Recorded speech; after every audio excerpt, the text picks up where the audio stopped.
တက်ထွက်တဲ့တိုင်းမှာမင်းပဲရှိတယ်ရင်ခွဲပလက်ဖြစ်အောင်မလုံးနဲ့အချစ်အနာကတချို့ဟာမင်းလက်ထဲမှာ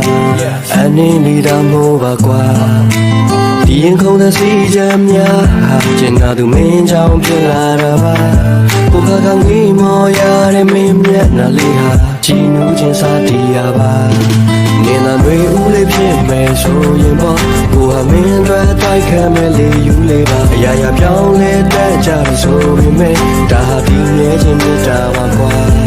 ကိုကောင်းတာမိတာတခုလေးပါအချိန်တိုင်းမင်းနဲ့စက္ကန့်တိုင်းမှာမင်းနဲ့တူမခွဲခွာအလိုအဆုံးရှိစားဖို့အားရဟာမင်းနဲ့ခံကစကားလေးတွေပါအချစ်ဆုံးချင်တာဆုံးမျိုးသမီးငယ်လေးရဲ့မင်းရဲ့ကတန်ရစိတ်တွေခိုးပြီးဖယ်ပေးမယ်ရင်တစ်ခါပြစ်တိုင်းချစ်တဲ့စိတ်ကတိုးပြီးဖလဲသေးတယ်မန်တကယ်ဝေးတော့မှာတော့စိုးမိတဲ့ကလေးရဲ့အကြီးတကယ်နှစ်ခါပြောပြရရင်တော့ဖွဲ့စည်းမှုလိုက်ပါတယ်ချစ်မြတ်တာဟာလောကဖြတ်ခင်ပေါ့အဲ့ဒီချစ်မြတ်တာလောကထဲမှာရောချသွားရင်ပေါ့တည်မြဲမှုကြောင့်ပြောတဲ့စကားဝိုင်းတွေကိုတော့မှနားမစင်တော့မင်းကိုအသက်မရှိတိုင်းချစ်တယ်မင်းကိုချစ်ကြောင်ငှက်လေးတွေကိုတက်တီထူလိုက်ဖြစ်မယ်နောက်ပြီးဘေးကလေးကကျွန်တော်အရင်ကြိုက်တဲ့ rap တွေတူလိုက် hit ခဲ့တယ်သူရှိခွင့်ရနေခဲ့တော့ညနေတစ်ခုတိုင်းချစ်တယ်